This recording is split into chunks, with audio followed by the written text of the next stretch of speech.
الحمد لله نحمده ونستعينه ونستغفره ونؤمن به ونتوكل عليه ونعوذ بالله من شرور أنفسنا ومن سيئات أعمالنا من يهده الله فلا مضل له ومن يضلله فلا هادي له ونشهد أن لا إله إلا الله وحده لا شريك له ونشهد أن سيدنا ومولانا محمدا عبده ورسوله صلى الله تبارك وتعالى عليه وعلى آله وأصحابه وأزواجه وذرياته وأهل بيته وبارك وسلم تسليما كثيرا كثيرا. أما بعد فأعوذ بالله من الشيطان الرجيم. بسم الله الرحمن الرحيم. وما يستوي الأعمى والبصير ولا الظلمات ولا النور ولا الظل ولا الحرور. وقال الله تعالى في مقام آخر فمن يرد الله أن يهديه يشرح صدره للإسلام. صدق الله العظيم. رب اشرح لي صدري ويسر لي أمري واحلل عقدة من لساني يفقهوا قولي. سبحانك لا علم لنا إلا ما علمتنا إنك أنت العليم الحكيم. رب زدني علما. إن الله وملائكته يصلون على النبي يا أيها الذين آمنوا صلوا عليه وسلموا تسليما. بلند آواز سے نماز والا درود شریف پڑھ لیں.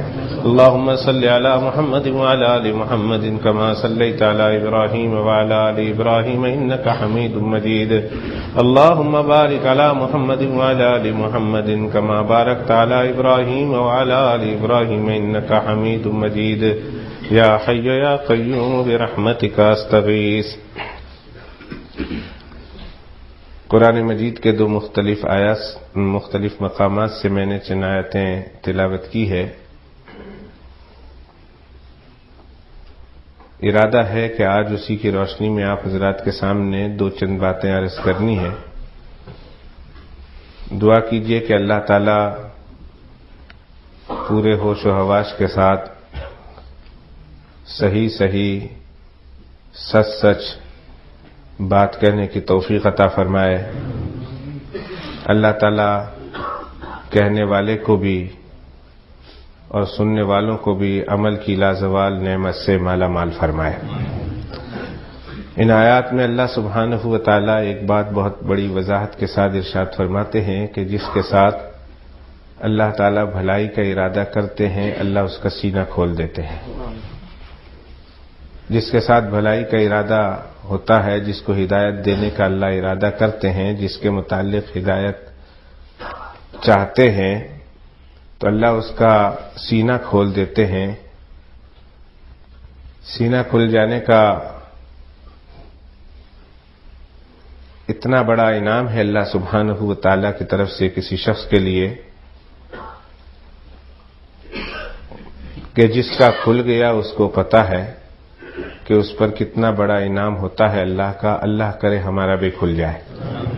اس کی اہمیت کو، اس کی عظمت کو اس بات سے سمجھیے کہ اللہ کے پیغمبر کلیم اللہ حضرت موسیٰ علی نبینا علیہ الصلاۃ والسلام جب اللہ سبحانہ و تعالی سے درخواست کر رہے ہیں، کچھ چیزیں مانگ رہے تھے اللہ سبحانہ و تعالی سے، تو سب سے پہلے جس چیز کی درخواست کی وہ یہ تھی کہ رب اشرح لی صدری. قال رب اشرح لی صدری ویسر لی امری واحلل عقدۃ من لسانی یفقہوا قولی. پھر آگے اللہ تعالیٰ سے اور چیزیں مانگی. سب سے پہلے جس چیز کا سوال کیا وہ تھا کہ رب اشرح لی صدری، اے اللہ میرا سینہ کھول دے.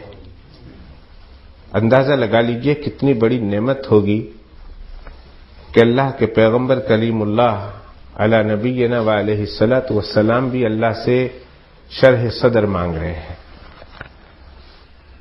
کہہ رہے ہیں میرا سینہ کھول دیجئے. اور سرور دو عالم صلی اللہ علیہ وآلہ وصحبہ وسلم کے لیے اللہ سبحانہ و تعالی نے بطور انعام کے چند باتیں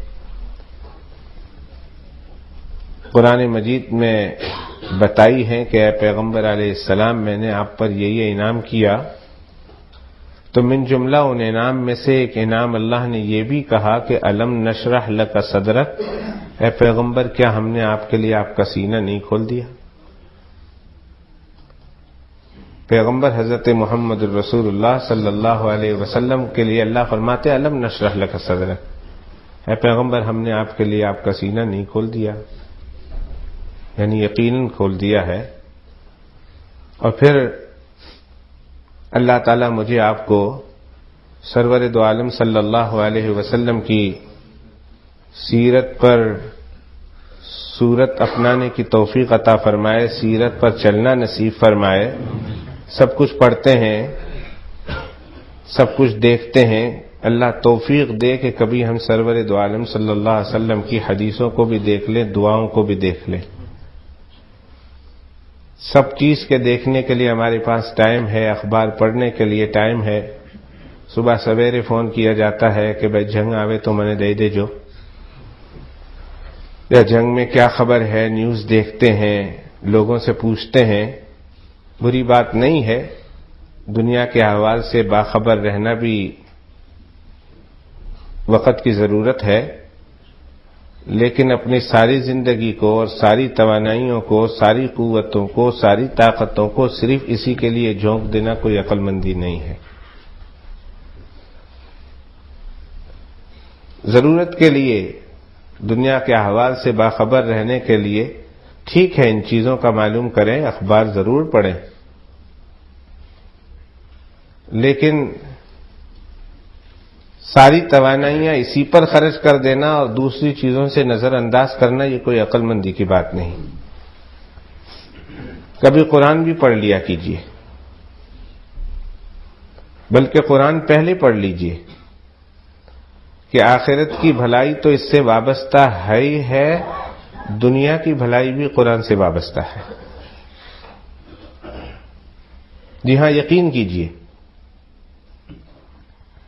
نماز پڑھ لیا کیجیے کہ آخرت کی بھلائی تو اس سے وابستہ ہے ہی ہے، دنیا کی بھلائی بھی نماز سے وابستہ ہے۔ عربی میں دو لفظ آتے ہیں، فلاح اور فوز۔ فلاح اور فوز۔ فوز کہتے ہیں آخرت کی کامیابی کو، لیکن فلاح کہتے ہیں آخرت کی کامیابی کے ساتھ ساتھ دنیا کی بھی کامیابی کو۔ آپ دیکھتے ہیں نماز کے لیے جب مؤذن صاحب کھڑے ہوتے ہیں اور جب اذان دیتے ہیں تو اللہ کی بڑائی، اس کی شہادت، اس کی وحدانیت کا اقرار، اس کی عظمت کو بلند کرنے کے بعد جناب محمد الرسول اللہ صلی اللہ علیہ وسلم کی رسالت کا اقرار کرنے کے بعد، اس کی شہادت کے بعد آپ کو نماز کے لیے بلاتا ہے، حی علی الصلاۃ، حی علی الصلاۃ، اور اس کے بعد 2 مرتبہ وہ کہتا ہے حی علی الفلاح، حی علی الفلاح۔ لوگوں ذرا نماز کی طرف آ جاؤ کہ نماز نہ صرف تمہیں آخرت کی کامیابی دلائے گی، بلکہ نماز اتنی عظیم الشان عبادت ہے، اللہ کا وہ فریضہ اور وہ اتنا بڑا حکم ہے کہ اگر تم اس کو قبول کر لو گے اور جس طرح کرنے کا حق ہے اسے کر لو گے تو آخرت کی تو یقیناً تمہیں کامیابی کی ضمانت دے گی یہ نماز، لیکن تمہیں دنیا میں بھی یہ کامیاب دلا دے گی، کرا دے گی یہ نماز۔ یہ فلاح بڑا عربی کا لفظ ہے جو دنیا اور آخرت دونوں کی کامیابی پر مشتمل ہے۔ تو قرآن بھی پڑھ لیا کیجئے، قرآن کے لیے بھی وقت نکال لیا کیجئے۔ یہ نہیں کہ کوئی کبھی مر گیا تو، کبھی کوئی بیمار ہو گیا تو، کبھی کوئی مقدمہ آ گیا تو، کبھی کوئی پریشانی آ گئی تو موٹا ہوں آج کل تمہیں نماز میں بوجھ ہوئے تو کیا ہوتا وی کہ میں نے سوشل سیکورٹی والا بلاویلو છે બહુ ફિકર છે તો હું નમાઝ પઢવા આવી ગયો। જ્યારે ઇન્ટરવ્યુ બરાબર થઈ જાય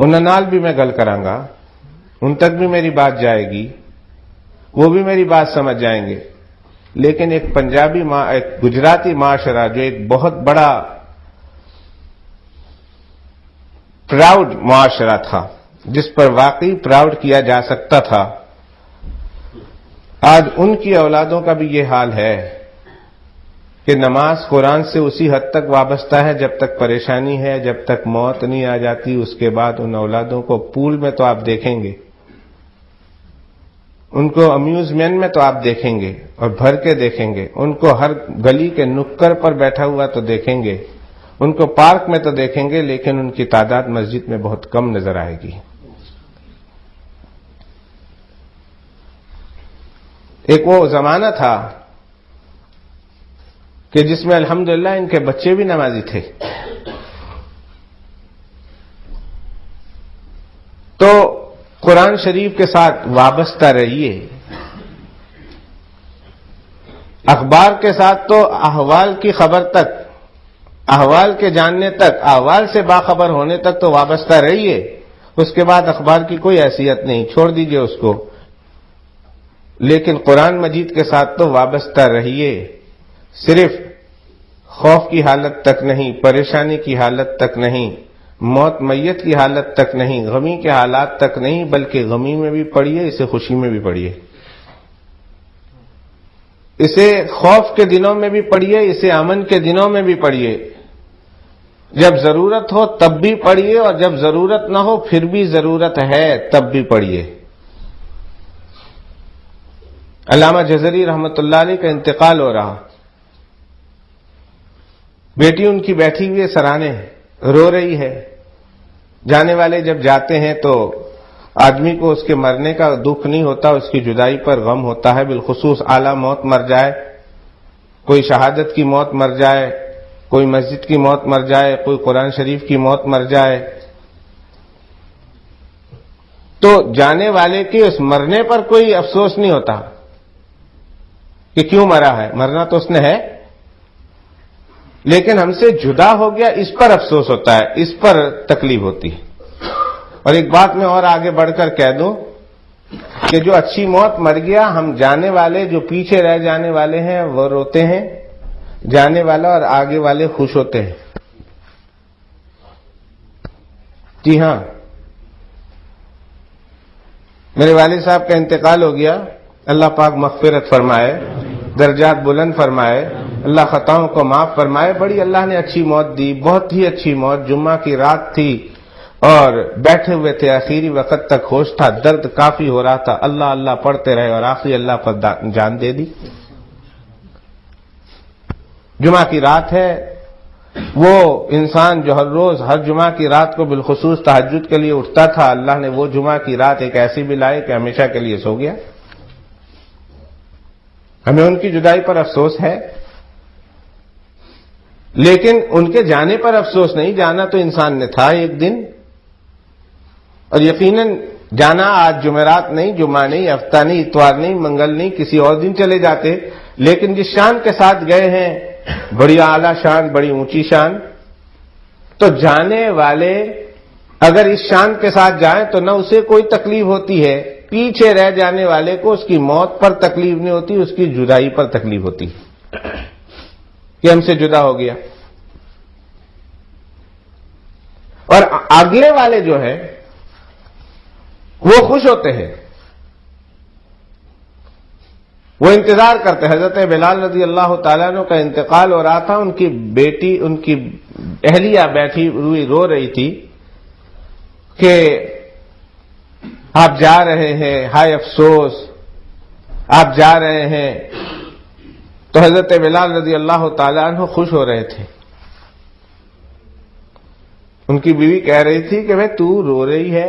انہوں نے کہا اپنی اہلیہ کو کہ تو رو رہی ہے اور میں ہنس رہا ہوں. انہوں نے کہا مجھے بھی یہی تعجب ہے، میں رو رہی ہوں اور آپ ہنس رہے ہیں. کہا تو میری جدائی پر رو رہی ہے اور میں محمد الرسول اللہ کی ملاقات پر خوش ہو رہا ہوں صلی اللہ علیہ وسلم. اللہ کے پیغمبر علیہ السلام سے بس یہی بات ہے، ابھی میں گیا تو اللہ کے پیغمبر علیہ السلام سے میری ملاقات ہو جائے گی. آنے والے وہاں والے خوش ہیں کہ آ رہا ہمارا ساتھی.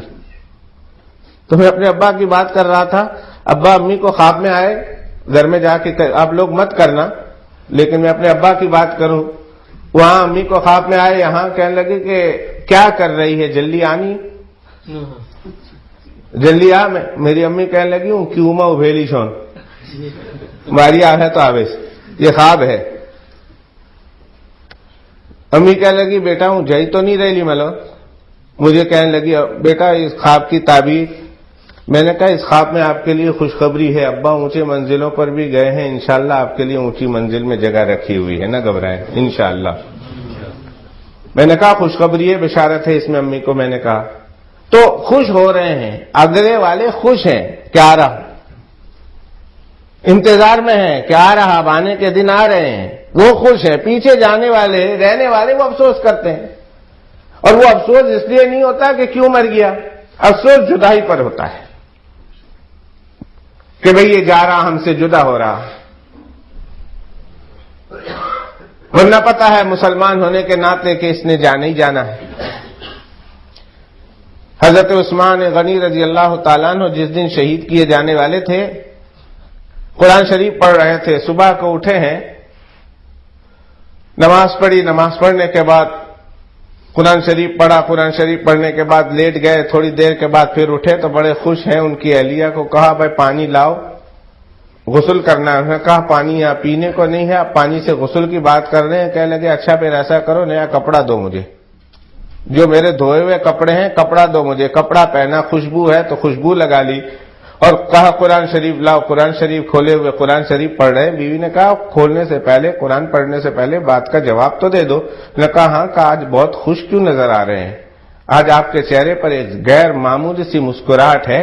کتنے دن ہو گئے ہیں ان باغیوں نے، ان مفسدوں نے گھر کا گھیرا بند کیا ہوا ہے، پانی جانے نہیں دیتے اور جو ہے کھانے پینے نہیں دیتے.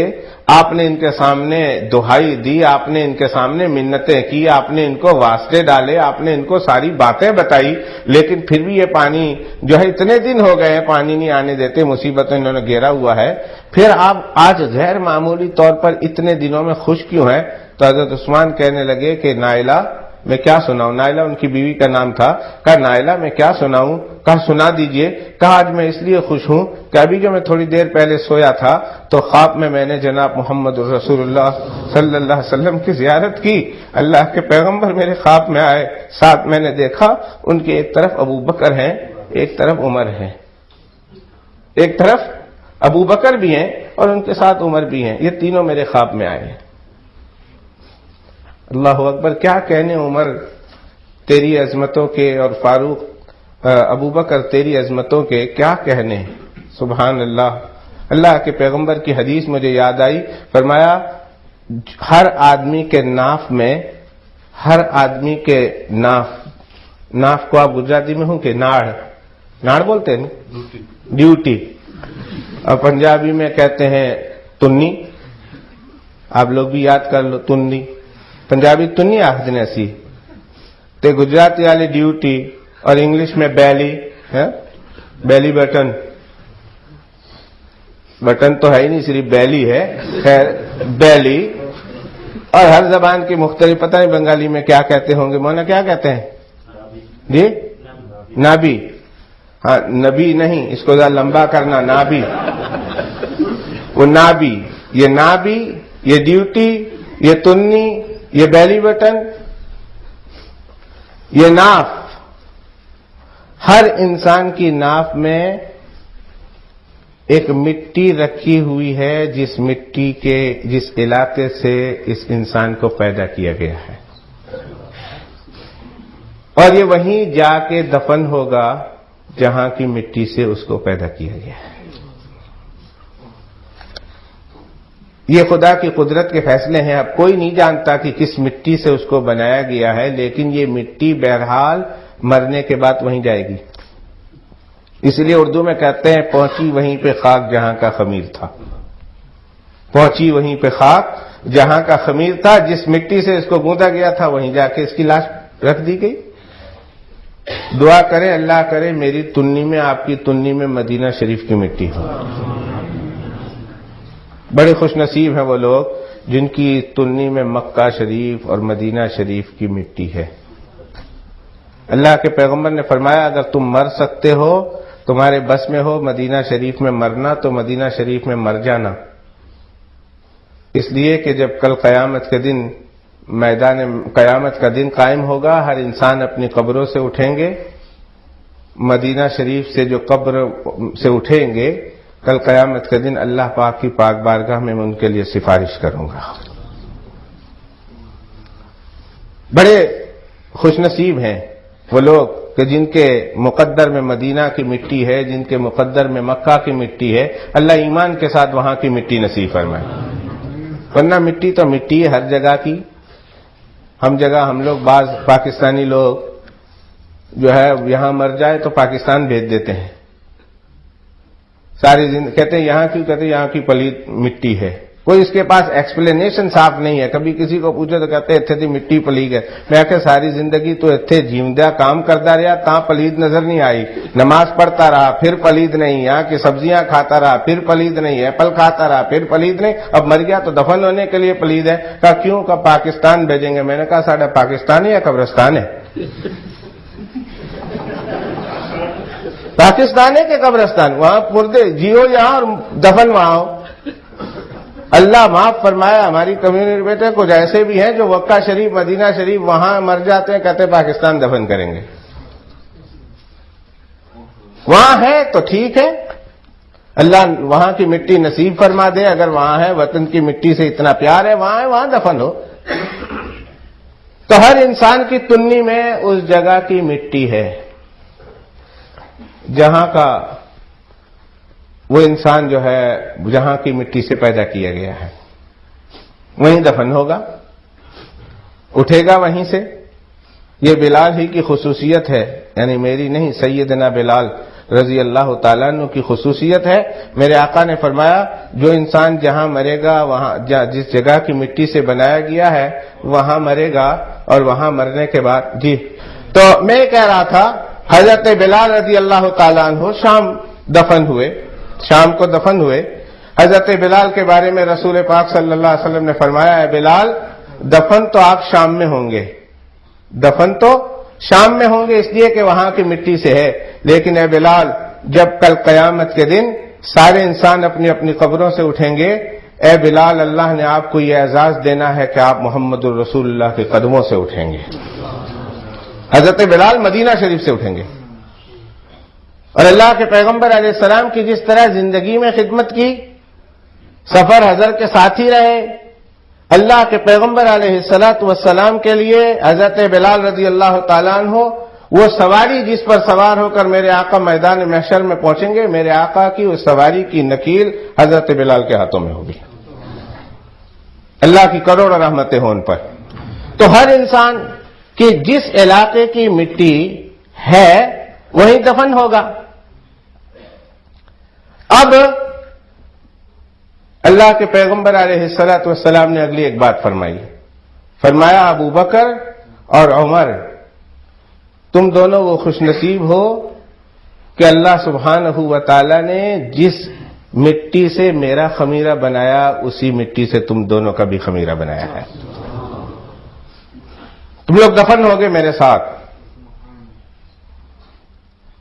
تم لوگوں نے انتقال کرنا، یہی وجہ ہے کہ حضرت عمر فاروق رضی اللہ تعالیٰ نے دعا کیا کرتے تھے، اے اللہم ارزقنا شہادتاً فی سبیلک واجعل موتی ببلد رسولک، اے اللہ مجھے تیرے حبیب حضرت محمد الرسول اللہ صلی اللہ علیہ وسلم کے شہر مدینہ کی مٹی بھی چاہیے، اور اے میرے اللہ مجھے مدینہ شریف میں شہادت بھی چاہیے۔ تو اللہ کے پیغمبر علیہ السلام کے ساتھ حضرت ابو بکر رضی اللہ تعالیٰ عنہ، حضرت عمر فاروق رضی اللہ تعالیٰ عنہ دفن ہے۔ ایک دن اللہ کے پیغمبر علیہ السلام مسجد میں تشریف لائے، دروازہ کھلتا ہے، صحابہ کرام فرماتے ہیں ہم نے دیکھا اللہ کے پیغمبر علیہ السلام کو کہ مسجد میں تشریف لائے، دائیں طرف حضرت اللہ کے پیغمبر نے حضرت ابو بکر کا ہاتھ پکڑا ہوا ہے، اور بائیں ہاتھ سے اللہ کے پیغمبر نے حضرت عمر کا ہاتھ پکڑا ہوا ہے۔ یہ انگلی نہیں پکڑی، نہ حضرت ابو بکر نے پکڑی ہے نہ حضرت عمر فاروق نے پکڑی ہے، بلکہ اللہ کے پیغمبر نے ان کا ہاتھ پکڑا ہوا ہے، ابو بکر کا بھی ہاتھ اور عمر کا بھی ہاتھ رضی اللہ تعالی عنہما۔ اس لیے میں کہہ رہا ہوں کہ کچھ لوگ ایسے بھی ہیں بدبخت جو یہ کہتے ہیں اللہ کے پیغمبر کی حیات تک تو ابوبکر اور عمر سچے ان کے ساتھ تھے، بعد میں انہوں نے رستہ چھوڑ دیا. یہ غلط ہے. یہاں اللہ کے پیغمبر کی انگلی ابوبکر اور عمر نے نہیں پکڑی، بلکہ اللہ کے پیغمبر نے ابوبکر کا ہاتھ پکڑا ہوا اور عمر کا ہاتھ پکڑا ہوا. جب یہ دروازہ کھلتا ہے اور تینوں مسجد میں آتے ہیں، صحابہ کرام رضوان اللہ تعالی علیہ مجمعین کی جماعت وہاں موجود تھی، دیکھ کر خوش ہو گئی. کہنے لگے میرے آقا آپ کتنے خوش ہو رہے، آپ کتنے اچھے لگتے ہیں کہ آپ کے دائیں طرف ابوبکر ہے، بائیں طرف عمر ہے، بیچ میں جناب محمد الرسول اللہ صلی اللہ علیہ وسلم. آپ یہ جوڑی کتنی اچھی لگتی ہے. اللہ کے پیغمبر مسکرا دیے اور مسجد کی طرف جب تشریف لائے، ممبر کے قریب پہنچے تو حضرت ابوبکر اور حضرت عمر دائیں بائیں بیٹھ گئے. اللہ کے پیغمبر نے فرمایا میرے صحابہ کیا کہہ رہے تھے تم لوگ کہ کتنے اچھا لگتا ہوں؟ کہاں تم لوگوں کو یہ ہمارا آنا اور ہمارا یہ اجتماع اچھا لگا؟ کہاں اللہ کے پیغمبر بہت اچھا لگا. فرمایا ابھی جبرائیل علیہ السلام آئے، جبرائیل، ابھی جبرائیل علیہ السلام آئے اور میرے کانوں میں یہ کہہ کر گئے ہیں کہ اللہ کو بھی یہ جوڑا بہت پسند آیا، اور اللہ فرماتے ہیں میدان محشر میں یہ دونوں حضرات تمہارے اسی طرح دائیں بائیں ہوں گے. اور یہ دونوں حضرات جب میدان محشر میں آؤ گے تو ایک طرف ابوبکر ہوگا اور دوسری طرف عمر ہوگا، اور اسی طرح اس حال میں آؤ گے کہ ان کا ہاتھ تمہارے دائیں ہاتھ میں ہوگا اور تمہارے بائیں ہاتھ میں حضرت عمر کا ہاتھ ہوگا. تو بات کر رہا تھا کہ جانے والا خوش ہو رہا اگر وہ نیک ہے، اگلے والے خوش ہو رہے ہیں اگر وہ نیک ہے. حضرت عثمان رضی اللہ تعالیٰ عنہ کی بات سنا رہا تھا، کہا میں سو رہا ہوں، خواب میں ابھی اللہ کے پیغمبر علیہ السلام تشریف لائے، حضرت ابوبکر بھی ساتھ تھے، حضرت عمر بھی ساتھ تھے. کہا کیا کہہ رہے ہیں؟ اللہ کے پیغمبر علیہ السلام نے فرمایا عثمان آج تیرا روزہ ہے اور بہت دن ہو گئے تو نے کھایا پیا نہیں ہے، بہت دن ہو گئے تو نے روزہ رکھا ہوا ہے. کہا میرے آقا بہت دن ہو گئے روزہ رکھا ہوا ہے اور بہت دن سے کھایا پیا نہیں ہے. مفسدوں نے، باغیوں نے، شرپسندوں نے کھانا آنے نہیں دیا، پانی آنے نہیں دیا. اللہ کے پیغمبر علیہ السلام نے فرمایا عثمان کوئی بات نہیں، اب تیرے بھوک کے دن ختم ہو گئے، آج افطاری میرے ساتھ کرو گے، ہم انتظار میں ہیں. آج افطاری میرے ساتھ تم نے کرنی، آج تمہارا یہ روزہ اب دن ختم ہو گئے، اب یہ روزے تم نے میرے ساتھ کھولنے ہیں، ہم انتظار کر رہے ہیں. حضرت عثمان فرماتے ہیں نائلہ اس لیے میں نے نئے کپڑے پہنے ہیں اور میں نے عطر لگایا ہے اور میں اب خوش اس لیے نظر آتا ہوں کہ بس آج آخری دن ہے تمہارا میرا، اب میری ملاقات جناب محمد الرسول اللہ صلی اللہ علیہ وسلم سے ہونے والی ہے. اور قرآن کھول کر بیٹھ گئے. لنگی مضبوطی سے باندھی. کہا ٹائٹ سے لنگی باندھو. کہا لنگی ٹائٹ سے کیوں باندھی؟ کہا آج مجھے پتا ہے کہ مجھے میرے دشمنوں نے شہید کر دینا ہے. مجھے پتا ہے کہ آج کا دن میری اس دنیاوی زندگی کا آخری دن ہے اور میرے دشمنوں نے مجھے شہید کر دینا ہے. اس کی خوشخبری سرور دو عالم صلی اللہ علیہ وسلم پہلے دے گئے تھے. کہا عثمان اللہ تمہیں ایک قمیص پہنائے گا اور تمہارے دشمن تم سے وہ قمیص چھیننے کی اور اتارنے کی کوشش کریں گے. عثمان جان دے دینا، قمیص نہ اترنے دینا. یہ اللہ کے پیغمبر کہہ کے گئے تھے مجھے کہ عثمان قمیص اتر جائے یہ ناممکن، قمیص نہ اتارنا، جان دے دینا. یہ مجھے اسی وقت معلوم ہو گیا تھا کہ اللہ کے پیغمبر علیہ السلام کی مراد خلافت ہے، کہ لوگ تم سے خلافت چھیننے کی کوشش کریں گے. خلافت کو چھوڑنا نہیں، چاہے اس راہ میں تمہیں جان دینی پڑے. اب جب جان لیں گے تو مجھے حیا آتی ہے، میں نے اس لیے زور سے لنگی باندھ لی ہے کہ کہیں ایسا نہ ہو کہ اس لڑائی جھگڑے میں میرا سطر کھل جائے. اتنے حیادار تھے حضرت عثمان کہ فرماتے اللہ، جب اللہ کے پیغمبر علیہ الصلوۃ والسلام ایک دفعہ بیٹھے ہوئے تھے، لنگی مبارک ذرا پنڈلی تک کھلی ہوئی تھی. حضرت ابوبکر آئے، اجازت مانگی، بے تکلف بیٹھے ہوئے تھے. اللہ کے پیغمبر علیہ السلام فرمایا آنے دو. آئے، پنڈلی ویسے کھلی ہوئی ہے، ران تک سطر ہے، یہ گھٹنا سطر میں داخل ہے. گھٹنے سے نیچے نیچے تو آپ دیکھ سکتے ہیں، دکھا سکتے ہیں، لیکن گھٹنا اور اس کے اوپر نہیں دکھا سکتے. ناف تک یہ نہیں دکھا سکتے آپ، یہ گناہ ہے. ہاں علاج کی ضرورت ہو تو علیحدہ چیز ہے، مفتی صاحب سے پوچھ لیجئے. علیحدہ چیز، لیکن بلا ضرورت نہیں دکھا سکتے، یہ ستر عورت میں داخل ہے۔ لیکن اس سے نیچے نیچے اللہ کے پیغمبر علیہ السلام نے لنگی اٹھائی ہوئی ہے، آدھی پنڈلی ذرا اوپر کھلی ہوئی ہے، حضرت ابوبکر آئے اسی طرح بے تکلفی میں بیٹھے ہوئے ہیں۔ اللہ کے پیغمبر علیہ السلام تھوڑی دیر کے بعد دروازے پر دستک ہوئی، کہا کون؟ کہا عمر ہے، کہا آنے دو۔ حضرت عمر آئے، اللہ کے پیغمبر علیہ السلام یوں ہی بیٹھے ہوئے ہیں۔ جب تیسری دستک ہوئی، کہا کون؟ کہا عثمان آئے ہیں۔ اللہ کے پیغمبر علیہ السلام بیٹھ گئے، لنگی برابر ٹھیک کر لی اور سب کچھ ٹھیک ٹھاک سے بیٹھ گئے۔ کسی نے کہا یا رسول اللہ ابو بکر آئے تو پھر وہی بے تکلفانہ انداز تھا، عمر آئے وہی بے تکلفانہ انداز تھا، لیکن حضرت عثمان آئے تو آپ نے اپنی لنگی برابر کر لی۔ فرمایا اما تستحی، میں اس شخص سے شرم کیوں نہ کروں کہ جس سے فرشتے بھی شرم کرتے ہیں، جس سے فرشتے بھی شرم کرتے ہیں، میں اس سے شرم نہ کروں۔ خود حضرت عثمان فرماتے ہیں کہ جس دن سے میں نے یہ ہاتھ جناب محمد الرسول اللہ صلی اللہ علیہ وسلم کے ہاتھ میں دیا ہے، بیعت کی ہے، اس دن سے میں نے اس ہاتھ سے کبھی اپنی شرمگاہ کو ہاتھ نہیں لگایا۔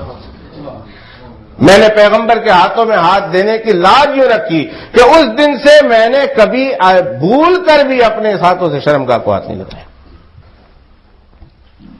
تو بتانا بات وہاں چلی جائے گی دور، بتانا یہ تھا کہ جانے والے چونکہ جدائی ہو رہی ہے تو پیچھے رہ جانے والے ناخوش ہو رہے ہیں، ذرا پریشان ہو رہے ہیں، جدائی کا ان کو غم ہو رہا، رو رہے ہیں۔ رو سکتے ہیں، آنکھوں سے آنسو بہاؤ، کوئی گناہ نہیں، آنکھوں سے آنسو ٹپک جائے کوئی گناہ نہیں، حسرت کے دو بول نکل جائے کوئی گناہ نہیں، لیکن ہاں البتہ زبان سے وہ بول بولنا کہ جس سے رب ناراض ہو جائے، جس سے اللہ کی اس رضا پر آپ کا تسلیم نہ کرنا لازم آئے، پھر وہ بول بولنا گناہ ہے۔ ہمارے گھروں میں میتیں ہوتی ہیں، عورتیں کیا بولتی ہیں؟ اللہ تعالیٰ یہی مل گیا سی مارن واسطے، میرا ہی پتر ملیا سی تانوں مارن لے، میرا ہی بیٹا ملا تھا مارنے کے لیے اور کوئی ملا نہیں آپ کو۔ کبھی کیا عورتیں کہہ دیتی ہیں، کبھی کیا کہہ دیتی ہیں، کبھی کیا مرد کہہ دیتے ہیں۔ فَإِنَّا لِلَّهِ وَإِنَّا إِلَيْهِ راجعون، ایسے جملے میرے آقا حضرت محمد الرسول اللہ صلی اللہ علیہ وسلم کے بیٹے حضرت ابراہیم کا انتقال ہو رہا، حضرت ابراہیم کے لیے ہاتھوں میں موجود ہیں، آخری ہچکیاں لے رہے ہیں، اللہ کے پیغمبر علیہ السلام کی آنکھوں سے آنسو بہ رہے ہیں اور کہہ رہے ہیں وَإِنَّا بِفِرَاقِكَ يَا إِبْرَاهِيمُ لَمَحْزُونُونَ، اے ابراہیم تیری جدائی پر تو دل کلیجے ٹکڑے ٹکڑے ہو رہا ہے، دل غم زدہ ہے، آنکھوں سے آنسو بہ رہے ہیں، لیکن ہماری زبان سے آج وہی بات نکلے گی جس سے میرا رب راضی ہوگا۔ رب کو ناراض کرنے والی بات میری زبان سے نہیں نکلے گی، زبان سے وہی نکلے گا۔ تو ہم جدا، ہم غم ہو رہے ہیں، ہمیں پچھتاوا ہو رہا اس لیے کہ ہم سے جدائی ہو رہی ہے، لیکن وہ انسان اگر وہ نیک ہے تو خوش ہو رہا، اگر وہ انسان راضی ہے اللہ سبحانہ و تعالیٰ کے حکموں پر عمل کر کے کیا خوش ہو رہا۔ اور اگلے والے جو دنیا سے چلے گئے ہیں، جن کا مقام جنت بن چکا ہے، جن کا مقام اللہ کی رضامندی بن چکا ہے، جن کا مقام اللہ سبحانہ و تعالیٰ نے اعلی علیین میں بنا دیا ہے، وہ خوش ہو رہے ہیں کہ ہمارا آ رہا ہے۔ تو حضرت علامہ جزری رحمۃ اللہ علیہ کی بات کر رہا تھا کہ علامہ جزری رحمۃ اللہ علیہ کا انتقال ہو رہا، ان کی بیٹی رو رہی، سرانے بیٹھے، اب رو رہی ہے تو باپ نے کہا بیٹی کیوں رو رہی ہے؟ کہا ابا آپ کی جدائی پر رو رہی ہوں۔ کہا شکر ہے یہ جملہ تمہارے منہ سے نکلا، شکر ہے کہ یہ تم نے کہہ دیا کہ میری جدائی پر رو رہا ہوں، ورنہ تیرے ابا پر رونے کی کوئی بات نہیں ہے، تیرے ابا پر رونے کی کوئی بات نہیں۔ انہوں نے کہا کیوں؟ ابا پر رونے کی کوئی بات کیوں نہیں؟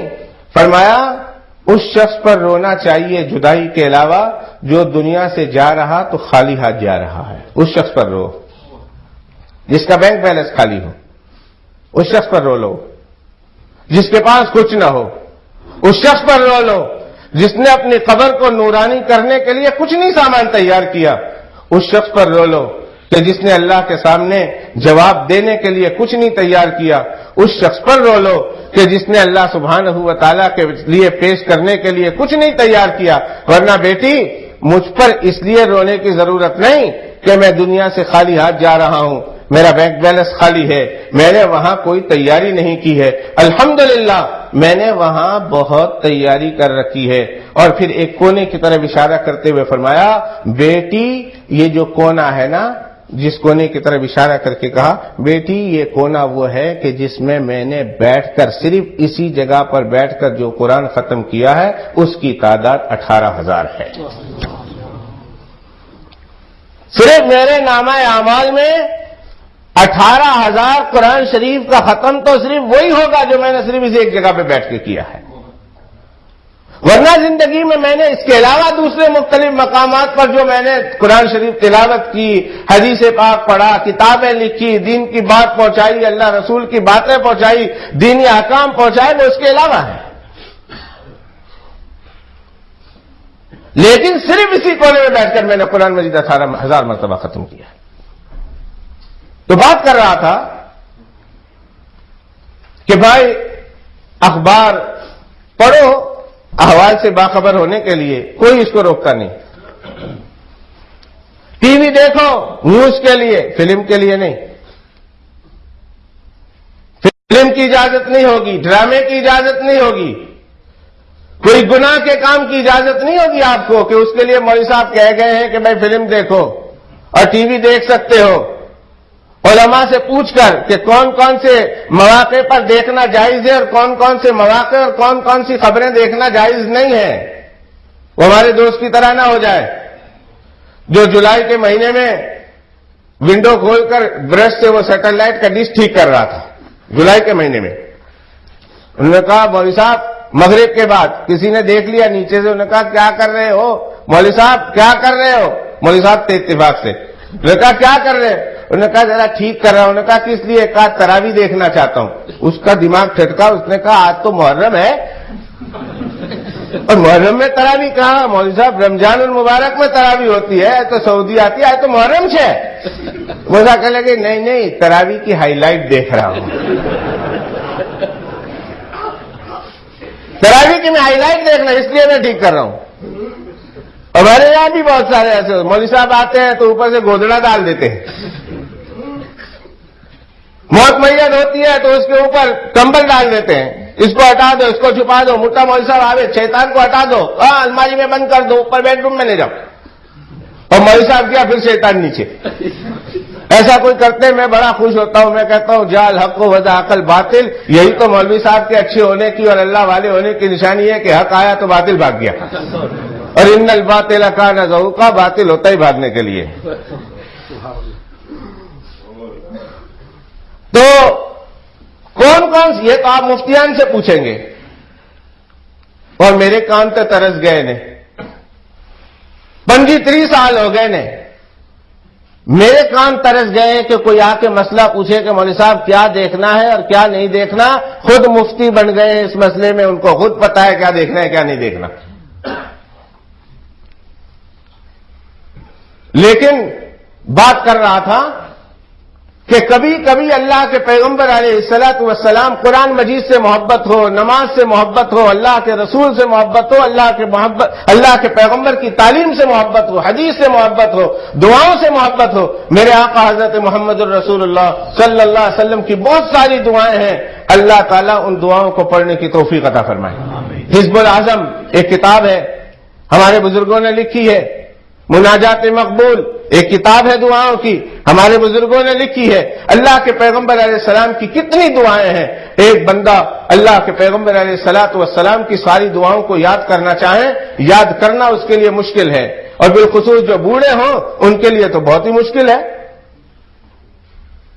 ایک وقت آتا ہے بوڑھے ہو جاتے ہیں، ساری باتیں بھول جاتی، وہ اللہ کے پیغمبر علیہ السلام کی دعائیں اگر یاد کرنا چاہیں تو بھی کیسے کریں۔ حضرت قبیصہ رضی اللہ تعالیٰ عنہ ایک صحابی ہیں، اللہ کے پیغمبر کی خدمت میں ان کو لایا گیا، 2 بیٹے جوان لے کر آ رہے ہیں، بہت بوڑھے صحابی ہیں، اللہ کے پیغمبر علیہ الصلوۃ والسلام کے پاس لا کر بٹھا دیا گیا، کہا اللہ کے پیغمبر علیہ الصلوۃ والسلام سے کہ یا رسول اللہ صلی اللہ علیہ وسلم میں بہت بوڑھا ہو گیا ہوں، آپ تو بہت اچھی دعائیں پڑھاتے ہیں، بہت اچھی دعائیں سکھاتے ہیں، لیکن میرے ذہن میں اب اچھی باتیں یاد نہیں رہتی، اتنی دعائیں یاد نہیں رہتی، بوڑھا ہو گیا ہوں، اے میرے آقا حضرت محمد صلی اللہ علیہ وسلم کوئی میرے لیے ایک مخصوص دعا تو بیان کر دیجئے تاکہ میں اسے پڑھتا رہوں۔ اللہ کے پیغمبر علیہ الصلوۃ والسلام نے اس صحابی کو ایک دعا سکھائی۔ اس صحابی کا احسان ہے امت کے بوڑھوں پر۔ امت کے بوڑھوں کو چاہیے کہ جو لوگ بوڑھے ہو گئے ہیں، دعائیں اب ان سے یاد نہیں رہتی، اب وہ یاد کرنا چاہیں دعائیں تو یاد نہیں ان سے رہتی، قرآن کی آیتیں یاد کرنا چاہیں قرآن کی آیتیں یاد نہیں رہتی، پیغمبر کی دعائیں یاد کرنا چاہیں دعائیں یاد نہیں رہتی۔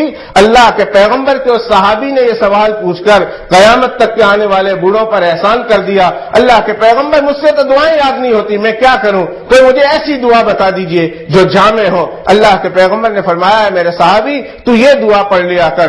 اس کا خلاصہ میں سناتا ہوں۔ یہ دعا ہر مسجد کا امام اپنی دعاؤں میں اپنی نمازوں میں پڑھتا ہے، جمعہ کے دن پڑھی جاتی ہے، عام نمازوں میں مانگی جاتی ہے۔ اس کا خلاصہ یہ کہ اے اللہ، تیرے پیغمبر حضرت محمد صلی اللہ علیہ وسلم نے تجھ سے خیر کی لین سے بہت ہی دعائیں مانگی ہے، ساری دعائیں تو میں نہیں یاد کر سکتا، میں نہیں مانگ سکتا۔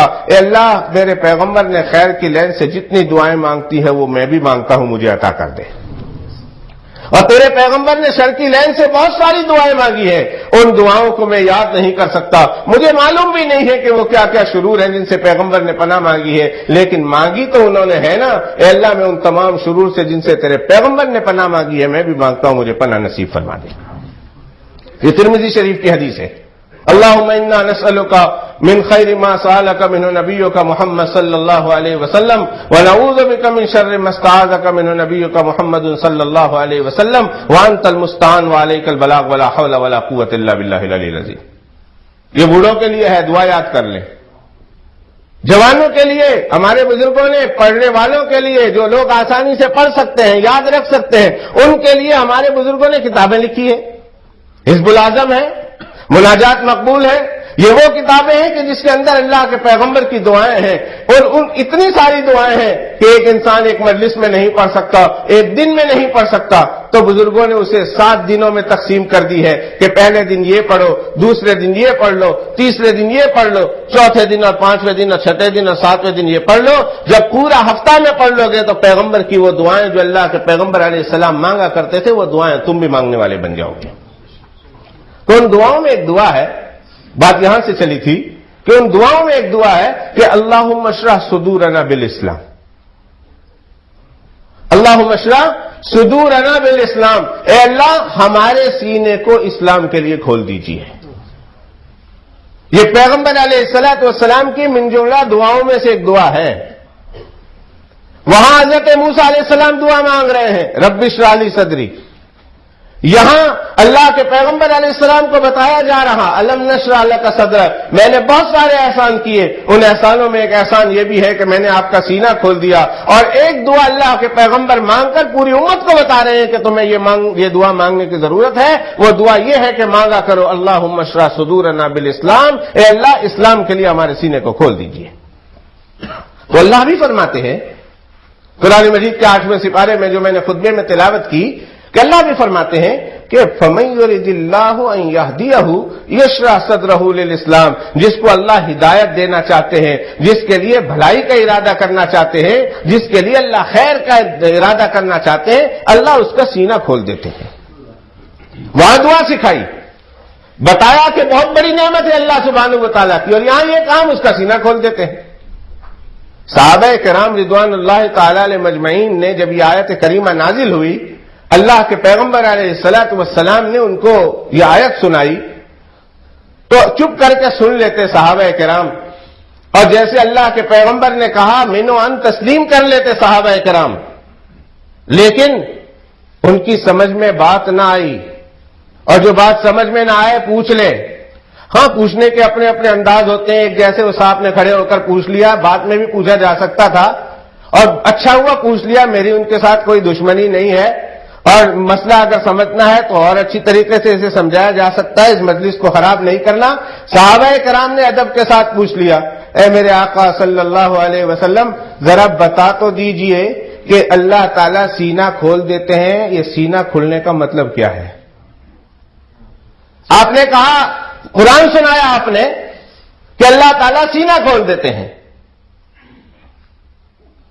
اور ایک ہے کہ کہ سینہ کھل جاتا ہے، اس کا مطلب کیا ہے؟ سمجھ میں آ جاتا ہے، اللہ جس کے ساتھ ہدایت کا ارادہ کرتے ہیں اس کا سینہ کھول دیتے ہیں۔ لیکن سینہ کھلنے کا مطلب کیا ہے؟ سینہ کھلتا کیسے ہے؟ اللہ کے پیغمبر علیہ الصلوۃ والسلام نے اس سوال کے جواب میں فرمایا، سینہ کھلنے کا یہ مطلب نہیں ہے جیسے تم سمجھے ہو کہ شاید کوئی چیز کھول دی جائے، شاید سینے پر کوئی نشانی ظاہر ہو جائے جس کا مطلب یہ ہے سینہ کھل گیا، شاید سینہ چوڑا ہو جائے اس کا مطلب یہ ہے کہ سینہ کھل گیا، شاید سینہ پھول جائے اس کا مطلب یہ ہے کہ سینہ کھل گیا۔ نہیں، ان مطلب میں سے کوئی، ان مطالب میں سے کوئی مطلب نہیں ہے، بلکہ سینہ کھلنے کا مطلب یہ ہے کہ اللہ تعالیٰ اس سینے میں ایک نور داخل کر دیتے ہیں، ایک نور داخل کرتے ہیں اللہ تعالیٰ اس سینے میں، اور جس سینے میں یہ نور داخل ہو گیا سمجھو اس کا وہ سینہ کھل گیا۔ ابھی بات ادھوری، ابھی پوری بات سمجھ میں نہ آئی، ابھی سوال باقی ہے، ابھی تشنگی باقی ہے۔ صحابہ کرام رضوان اللہ تعالی علیہ مجمعین اللہ کے پیغمبر علیہ السلام سے کہہ رہے ہیں، یا رسول اللہ بات سمجھ میں تو آ گئی، اتنی بات سمجھ میں آ گئی کہ سینہ کھلنے کا مطلب یہ ہے کہ سینے میں نور داخل ہو جاتا ہے۔ اے میرے آقا، سینے میں نور داخل ہو کر کرتا کیا ہے؟ وہ سینے میں جب نور آتا ہے تو ہوتا کیا ہے؟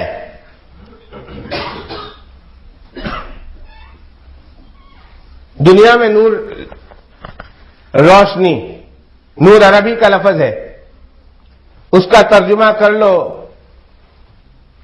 اپنی اردو زبان میں تو روشنی ہے، اور روشنی سے مراد یہ نئی روشنی نہیں جو آج کل کی سائنس اینڈ ٹیکنالوجی کی دنیا ہے، اور اس اپنے آپ کو روشن خیال کہتے ہیں اور اپنے آپ کو نئی روشنی والے کہتے ہیں، بقول اقبال مرحوم کے، اٹھا کر پھینک دو باہر گلی میں، نئی تہذیب کے اندھے ہیں گندے، نئی تہذیب کے اندھے ہیں گندے، اٹھا کر پھینک دو باہر گلی میں۔ یہ نئی روشنی نہیں، نئی روشنی تو میں کہتا ہوں نئی روشنی نہیں ہے، نئی تاریکی ہے جو روشنی کے نام سے وجود میں آئی ہے۔ یہ بے حیائی، یہ فحاشی، یہ عریانیت، یہ ماں باپ کی نافرما برداری، اور یہ جو ہے دوسرے جتنی چیزیں ہم دیکھ رہے ہیں، یہ دین سے دوری، یہ نئی روشنی نہیں ہے، روشن خیالی نہیں ہے، یہ تاریخ خیالی ہے، نام اس کا نئی روشنی رکھ لیا ہے۔ یہ روشنی آتی ہے دل میں۔ اب جب ہم اس روشنی کی بات کرتے ہیں، اس کمرے میں کیا ہے؟ روشنی بند کر دو، ایک آدمی کو اندھیرے کمرے میں جا کر کھڑا کر دو اور اس کو کہو اس کمرے میں کیا کیا چیزیں پڑی ہوئی ہے بتاؤ۔ اس کمرے میں تمہارے نفع کی چیزیں بھی پڑی ہوئی ہیں، تمہاری نقصان کی چیزیں بھی پڑی ہوئی ہے، یہاں کھانے پینے کی چیزیں بھی ہے، یہاں زہر بھی رکھا ہوا ہے، یہاں فائدہ پہنچانے والے اوزار بھی ہے، یہاں نقصان پہنچانے والے بھی اوزار ہے، اور کمرہ بند ہے۔ یقین سے بتائیے کہ کیا آپ بتا سکتے ہیں یہاں کیا چیز کیا ہے اور کیا چیز کیا نہیں ہے؟ کہاں کون سے کونے میں آپ کے لیے فائدے کی چیز رکھی ہوئی ہے، کون سے کونے میں نقصان کی چیز رکھی ہوئی ہے؟ سارا کچھ موجود ہے، سب کچھ اس کمرے میں موجود ہے، مگر مشکل یہ ہے کہ کمرہ اندھیرا ہے، گٹا ٹوپ، کوئی چیز نہیں اس میں کوئی چیز نہیں ہے، بالکل کمرہ اندھیرا ہے۔ آپ کو کہیں بتا دو، آپ بتا سکیں گے؟ لیکن اگر روشنی آ جائے، جب لائٹ کھول دی جائے تو پھر آپ کو معلوم ہو جاتا ہے کہ کہاں کیا چیز رکھی ہوئی ہے۔ بھوک لگے تو وہاں اس کونے میں کھانا پینا رکھا ہوا ہے۔ یہ کھانے پینے کی بات اس لیے کر رہا ہوں، میں مولوی جو ہوا، کھانے پینے سے بات شروع کر رہا ہوں۔ اور ایک کونے میں رکھا ہوا ہے، زہر رکھا ہوا ہے، وہاں میرے فائدے کی چیز ہے، وہاں میرے نقصان کی چیز ہے۔ یہاں سانپ ہے، یہاں بچھو ہے، یہاں کیڑے مکوڑے ہیں، یہاں دوسری چیزیں ہیں، پیسے ہیں، سونا ہے، چاندی ہے۔ روشنی آ جاتی ہے، آدمی کو اس کا نفع معلوم ہوتا ہے، نفع والی چیزیں نظر آتی ہے۔ روشنی نہ ہو تو پتہ نہیں چلتا، روشنی ہو تو نقصان والی چیزیں معلوم ہوتی ہے۔ اللہ کے پیغمبر سے پوچھا یا رسول اللہ، وہ جب وہ روشنی انسان کے قلب میں آتی ہے تو وہ روشنی کیا کام کرتی ہے؟ اللہ کے پیغمبر نے فرمایا جب کسی انسان کے قلب میں اللہ نور کو داخل کر دیتا ہے تو اس نور کی وجہ سے وہ حق کو پہچان جاتا ہے، باطل کو پہچان جاتا ہے، اسے معلوم ہو جاتا ہے یہ حق ہے اور اسے معلوم ہو جاتا ہے یہ باطل ہے۔ یہ ہے روشنی کا کام۔ اللہ ہدایت دینا چاہیں تو کہتے ہیں میں اس کا سینہ کھولتا ہوں۔ اللہ سے مانگو اللہ ہمارا سینہ کھول دے۔ موسیٰ علیہ السلام نے مانگا کہ نہیں مانگا؟ رب اشرح لی۔ اللہ تعالیٰ کے پیغمبر نے فرمایا اللہم اشرح صدورنا بالاسلام۔ اللہ نے بطور انعام کے بتایا کہ الم نشرح لک صدرک۔ اللہ سے مانگو کہ اللہ ہمارا سینہ بھی کھول دے، اور جب سینہ کھلتا ہے تو روشنی آتی ہے، اور وہ روشنی جب آتی ہے ہم کو تو معلوم نہیں ہوتا، اول مرحلے میں معلوم نہیں ہوتا، پہلے مرحلے میں معلوم نہیں ہوتا کہ وہ روشنی ہمارے قلب میں داخل ہو رہی ہے، لیکن میرے دوستو جب وہ ایک مرتبہ روشنی آ جائے اور اس سے آپ کا قلب منور ہو جائے اور پھر آپ نے اس روشنی کی قدر کر لی اور آپ نے اس کا اہتمام کیا، اس کو بجھنے نہ دیا، اس کی چمک کو اسی آب و تاب کے ساتھ جلنے دیا بلکہ اس کے اندر جلا بخشتے رہے، اعمال صالحہ کے ذریعہ سے اس روشنی کو بڑھانے کی کوشش کرتے رہے۔ دیکھیں ایک لالٹین ہوتا ہے، اس ملک میں تو نہیں دیکھا پر اس ملک میں بتی ہی لے لو، یہ بتی ہے جل رہی ہے، اب یہاں آپ نے گرد و غبار کا کام کیا، مٹی کا کام کیا، مٹی اس کے اوپر جا کے جم گئی، آپ نے کوئی اور کام کیا وہ کچھ اس کا اڑا اور اس کے اوپر جا کر جم گیا ہے، لیکن اگر آپ اس شیشے کو صاف کرتے نہ رہے نتیجہ یہ ہوگا کہ روشنی جلتی رہے گی لیکن نور کی روشنی مدھم پڑتی جائے گی، اور اگر آپ نے اس کی بالکل کیئر نہیں کی ایک دن ہوگا کہ اندر روشنی جلتی رہے گی باہر روشنی نظر نہیں آئے گی۔ ہمارا وائپر کیا ہوتا ہے؟ وائپر کس لیے ہے گاڑی میں؟ گاڑی میں وائپر اس لیے کہ سامنے کا شیشہ بالکل صاف ہوتا ہے، لیکن آپ گاڑی چلاتے ہیں، کوئی کیڑے مکوڑے آ کر آپ کے وائپر سے ٹکراتے ہیں، کوئی گاڑی آگے سے پیچھے سے گزرتی ہے، کیچڑ اچھالتی ہے، آپ کا شیشہ خراب کر دیتی ہے، پانی ڈالتے ہیں اس کو صاف کر دیتے ہیں، پالش کرتے ہیں کہ کسی طرح سے اس کے اوپر گند جمنے نہ پائے تاکہ بالکل صاف و صاف نظر آئے، نہ ہم مرے نہ کسی کو کچھ مرے، نہ ہمیں تکلیف ہو نہ کسی کو خود تکلیف ہو، نہ ہمارے لائسنس پہ کوئی پوائنٹ آئے، نہ کسی کی ٹانگ ٹوٹے اور نہ کسی کا ہاتھ اور بازو ٹوٹے، اس لیے اس کو صاف کرتے رہتے ہیں۔ اللہ سبحانہ و تعالیٰ نے بھی ہمارے قلب میں کسی انسان کے قلب میں وہ نور داخل کر دیتے ہیں اور انسان اس نور کی قدر کرتا ہے، اس کی حفاظت کرتا ہے، اس کو گناہوں سے بچاتا ہے اور اس میں صاف و شفاف تیل ڈالتا رہتا ہے، اس کے فیتے کو صاف کرتا ہے، اس کے گلاس کو صاف کرتا ہے اور اس کو زیادہ روشن کرنے کی کوشش کرتا ہے اعمال صالحہ کے ذریعہ سے۔ تو اللہ کی قسم کھا کے کہتا ہوں کہ وہ نور اس قدر منور ہو جاتا ہے کہ اس کی روشنی سے صرف وہی نہیں بلکہ آس پاس والے بھی اس کی روشنی سے فائدہ اٹھاتے ہیں۔ چہرہ دیکھ کر آدمی چہرہ دیکھ کر ایمان قبول کر لیتا ہے، اس کے اعمال صالحہ کو دیکھ کر ایمان قبول کر لیتا ہے۔ خواجہ معین الدین چشتی اجمیری رحمت اللہ علیہ جب اللہ کے پیغمبر علیہ الصلوۃ والسلام کی طرف سے ہندوستان کے لیے مقرر ہوتے ہیں اور ہندوستان آتے ہیں اللہ کے پیغمبر علیہ الصلوۃ والسلام کے نمائندے بن کر آتے ہیں تو ایک آدمی ہوتے ہیں، آتے ہوئے تو 4 آدمی ہوتے ہیں، آتے ہوتے ہیں تو ایک چھوٹا سا قافلہ ہوتا ہے، انہی کے گروپ کے چند آدمی ہوتے ہیں، لیکن ہندوستان میں آ کر اجمیر میں ڈیرا لگاتے ہیں، تھوڑی دیر زندگی کے انہوں نے وہاں گزارے ہیں لیکن اندر اتنا منور کیا تھا اور اس کا اثرات باہر اتنے پڑے تھے کہ جب دنیا سے ان کا انتقال ہوتا ہے تو 99 لاکھ انسانوں نے ان کا نماز جنازہ پڑا ہوا ہوتا ہے، 1 کروڑ انسانوں کو مسلمان بناتے ہیں۔ ان کی روشنی سے صرف وہ مستفید نہیں ہوتے بلکہ ان کی روشنی سے آس پاس والے بھی مستفید ہوتے ہیں۔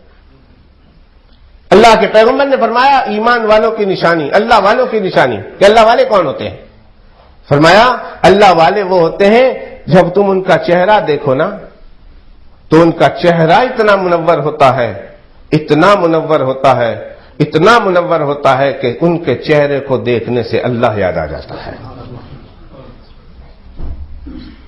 ان کا چہرہ دیکھیں، ان کی مجلس اختیار کریں، مجال ہے کہ ان کے مجلس اختیار کریں، ان کے مجلسوں میں بیٹھیں، ان کے پاس بیٹھیں۔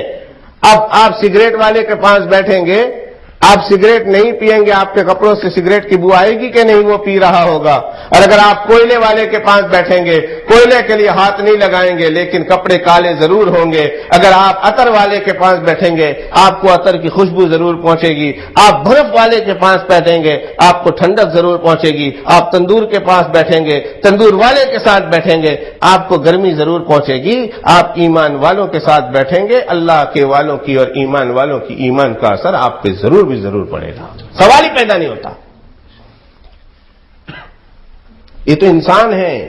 مجھے تو واقعہ یاد آ رہا حضرت سفیان ثوری رحمت اللہ علیہ کا۔ اتنے عظیم الشان اللہ والے تھے سفیان ثوری رحمت اللہ علیہ، ان کے حالات میں اس وقت بیان نہیں کرنا چاہتا۔ کہتے ہیں کہ ان کے ساتھ ایک چڑیا کو محبت ہو گئی تھی، حضرت کے ساتھ ایک چڑیا کو محبت ہو گئی تھی، اور جب تک حضرت رہے وہ جنگلی پرندہ حضرت کے پاس رہا، اور جس دن حضرت کا انتقال ہو گیا اس جنگلی پرندے نے محسوس کر لیا کہ اب میرے حضرت دنیا میں نہ رہے۔ وہ حضرت کی قبر پہ جا کر بیٹھ گئی، بھوکی پیاسی رہی اور وہیں اس کا انتقال ہو گیا، اور حضرت کی قبر میں اسے جگہ ملی۔ لوگوں نے قبر کھود کر اسی میں اس کو چڑیا کو دفن کر دیا۔ انسان تو انسان رہے، جانور بھی متاثر ہوئے بغیر نہیں رہ سکتے۔ جب نور داخل ہو جائے، اللہ کے پیغمبر نے فرمایا قلب میں نور داخل ہو جائے، چہرہ دیکھ کر لوگ اسلام قبول کرتے ہیں۔ علامہ انور شاہ کشمیری رحمت اللہ علیہ کو ایک ہندو نے دیکھا، مسلمان ہو گیا، گھر گیا، گھر والوں سے جا کر کہا میں مسلمان ہو گیا۔ انہوں نے کہا لو اسی مسلیاں نال لڑدے نے تسی مسلمان ہو گئے ہو۔ وہ ہندو تو ہم کو مسلح بولتے ہیں، کہتے ہیں ہم مسلم نال لڑتے ہیں، تسی مسلمان ہو گئے ہو، اب مسلمان ہو گئے ہو، ہم مسلمانوں کے ساتھ لڑتے ہیں۔ انہوں نے کہا لو آؤ، کس کو دیکھ کر میں مسلمان ہوا ہوں، آؤ تم میرے ساتھ آؤ، کسی دن تم کو لے چلتے ہیں۔ انہوں نے کہا چلو لے چلتے ہیں، آؤ میں تمہیں لے چلتا ہوں، مسلمان بتاتا ہوں کہ کس مسلمان کو دیکھ کر میں نے اسلام قبول کیا۔ مسلمان میں بھی فرق ہوتا ہے، مٹھائی ہر میٹھی ہوتی ہے لیکن لڈو کی جو بات ہے وہ برفی کی نہیں، اور جو برفی کی بات ہے وہ حبشی حلوہ کی نہیں، اور وہ بھی امبالے کا ہو۔ تو مثال میرے سے کھانے پینے کی لو آپ، مولوی جو ہوا، مولوی سے مثالیں کھانے پینے کی لو۔ مولانا ضیاء القاسمی صاحب مرحوم رحمت اللہ علیہ کہا کرتے تھے، اور پھر گجراتیوں کے مجمع میں تو کھانے پینے کی بات ہی بہت ہے، فرمایا کرتے تھے کیونکہ ابھی میں جہاں کھا کے آیا ہوں وہاں دسترخوان پر بلا مبالغہ 10-12 چیزیں تھی، اور کھانے کے بعد مولانا صاحب کہہ رہے تھے معاف کرنا ہم نے ویسا تکلف نہیں کیا جیسے کرنا چاہیے تھا۔ گجراتی مولانا ضیاء القاسمی صاحب مرحوم کہہ رہے تھے اللہ تعالیٰ جنت میں جنتیوں گجراتیوں کو کہیں گے تم جنت کا کچن سنبھال لو، اتنا پکاتے ہیں اور ایسا پکاتے ہیں کہ جنت کا کچن تو گجراتیوں کو اللہ دے دیں گے۔ اور پھر کہتے ہیں ہم مولوی ایک ٹیبل پر بیٹھے ہوں گے اور کہیں گے کھانا لے آؤ۔ اللہ والے کیا مٹھائی، ہر ایک مٹھائی ہوتی ہے، ایک ہم بھی ہیں ایمان والے، ایک وہ ایمان والے تھے۔ انگریزوں نے وارنٹ نکالا، ان کو کسی نے مخبری کی جا کے کہ شیخ التفسیر حضرت مولانا احمد علی صاحب لاہوری رحمت اللہ علیہ کے یہاں ایمیونیشن بہت ہے انگریزوں کے خلاف، انگریزوں کا دور تھا، کہا انہوں نے اپنے گھر میں بہت سارا ایمیونیشن اسلحہ جمع کیا ہوا ہے، اور کسی وقت جو ہے انگریزوں کے خلاف بغاوت ہوگی تو سارا اسلحہ ان کے گھر سے نکلے گا۔ کوئی دشمن تھا ان کا، ویسے مولویوں کے دشمن ایک ڈھونڈو تو 50 مل جائیں گے، یہ کوئی نئی بات نہیں، ایک ڈھونڈو 50 مل جائے، ادھر بھی ہے اپنے مقتدیوں میں بھی ہے، ہر مقتدیوں میں ہوتے ہیں، امام کے پیچھے ولدالدین آمین پڑھیں گے اور مسلح کے باہر ہوتے ہی جو کچھ پڑھا اللہ پاک سے مانگا ادھر ہی کھنگال دیا، مولوی صاحب ایوا نے مولوی صاحب تیوا، آج مولوی صاحب نے کپڑا جویا جو پہلا مولوی صاحب نے کپڑا جو تان دایا تھی آیت کپڑا જોઈ રહેલો છો અને તને શું તકલીફ છે આ નવા મૌલવી સાહેબ આ નવા કપડા એવું લાગે ઇન્ડિયાથી હિડાવીને આવા આવું લાગે કોઈ મફત મોકલા।